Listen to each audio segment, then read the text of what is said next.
Hola de nuevo. Esta vez vamos a trabajar el numeral 108 de la filosofía del derecho.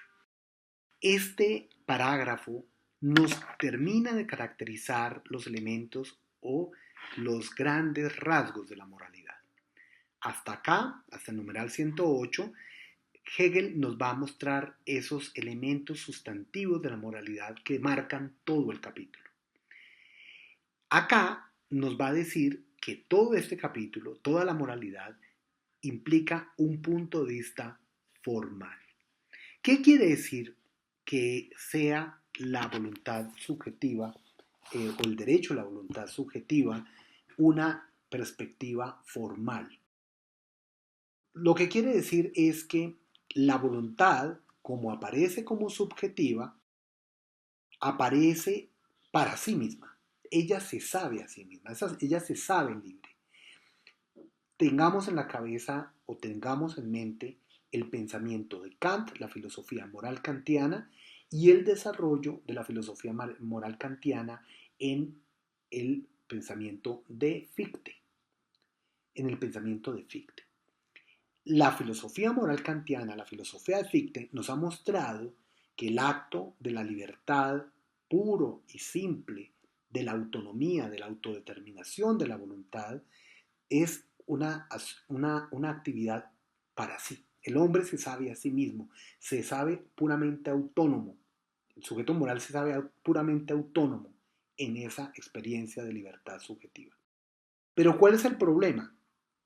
Que ella se sabe a sí misma en tanto infinita. Recordemos, hace unos pocos videos explicamos qué quiere decir infinitud. Y decíamos que la infinitud es la implicación de lo contrario como algo propio.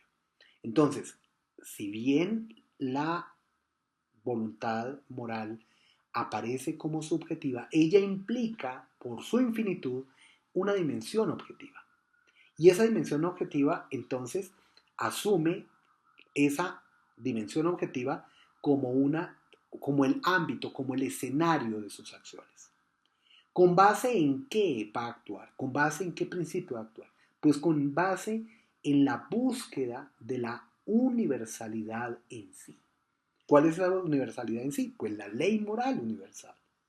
Entonces la conciencia práctica kantiana, por ejemplo, concibe su libertad y su autonomía para sí, pero porque quiere también proyectarse en el mundo para hacer real la ley moral en sí que tiene claramente definida de acuerdo con su entendimiento.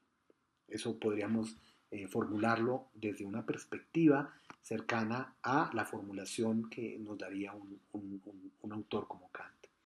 ¿Eso qué quiere decir? Que la voluntad moral pretende o busca esa voluntad universal. Pero ¿cómo la ve? ¿Cómo se la representa? ¿Cómo la mira de manera inmediata o la asume de manera inmediata? El autor nos dice en el parágrafo que la asume de manera inmediata de una forma abstracta, limitada y formal. Por ello, Hegel asume esta, es la filosofía de Kant o la filosofía de Fichte como filosofías del entendimiento, es decir, que implican una separación o una distinción. Y por ello, la manera como el sujeto moral va a buscar realizar la ley universal en el mundo siempre va a estar limitada, siempre va a ser parcializada, siempre va a ser limitada, siempre va a ser finita. Entonces la conciencia, toda la moralidad está marcada por ese carácter, digámoslo así, efímero de la acción del sujeto moral que pretende y lucha por realizar en el mundo los principios universales de la moral, pero que como actúa de una manera inmediata, siempre va a postularse como un principio del deber ser. Entonces, la voluntad moral inmediata aparece como lo formal que concibe intelectualmente la verdad de los principios de la ley universal como una esencia que no es idéntica con ella, que no aparece idéntica con ella, sino que aparece como un postulado, como un deber ser, como una pretensión que siempre se va a buscar en los actos. Así, el sabio moral concibe los principios como exigencias, como deberes, como elementos centrales que persigue, pero que en último término no podrá identificarse plenamente con ellos. Por eso, esos principios morales o esos principios universales en sí, la voluntad, aparecerán como una exigencia, como una tarea racional que nunca va a tener descanso, que nunca va a poder realizar. Por ello, la misma subjetividad implica obviamente un punto de vista de la conciencia. Cuando Hegel usa el término conciencia, obviamente nos está hablando del uso del término conciencia en el sentido, por ejemplo, de la fenomenología del espíritu. Recordemos que en la fenomenología, cuando Hegel habla en la primera parte de toda la esfera de la conciencia, el sujeto que conoce y el objeto conocido aparecen opuestos. Así ocurre acá. La conciencia, la subjetividad moral, aparece opuesta a la ley universal que busca promover. Es una gran paradoja en la conciencia moral, porque por una parte, la conciencia moral sabe que los principios universales de la voluntad son los que son propios a su ser y los busca en el mundo, pero por otra parte los ve como un objeto separado y hay una relación de conciencia entre los dos. Entonces es una visión muy interesante porque implica una noción de objetividad o de separación que en último término va a llevar a la visión de la conciencia moral como una subjetividad formal que nunca va a llegar a realizar en el mundo el deber, la exigencia y la universalidad. Y por ello el fenómeno, digámoslo así, el proceso de toda la etapa de nuestro capítulo moralidad va a estar marcado por una existencia limitada, finita, como una aparición fenoménica e imperfecta de esa exigencia y de esa búsqueda de la conciencia moral.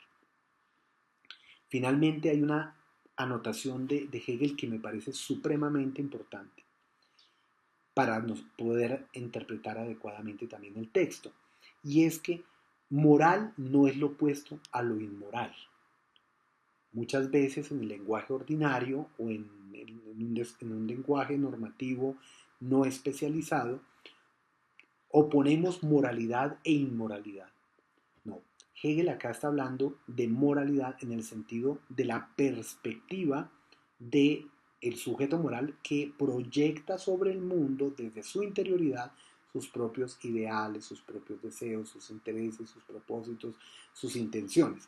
Y por ello, también desde esa perspectiva, también está la posibilidad de una proyección sobre el mundo de ciertas acciones que no consideremos correctas, que no consideremos adecuadas. Entonces, no es que haya digamos, una oposición entre perspectiva moral o perspectiva inmoral. No, también el que actúa mal, por decirlo así, entre comillas, también, digamos, actúa desde una perspectiva moral.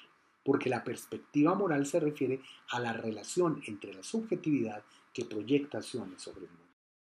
Muy bien, entonces, en este sentido, considero que hemos ya presentado los parágrafos que caracterizan el movimiento completo de la moralidad desde la perspectiva de la subjetividad o desde la perspectiva de la conciencia, de la voluntad subjetiva.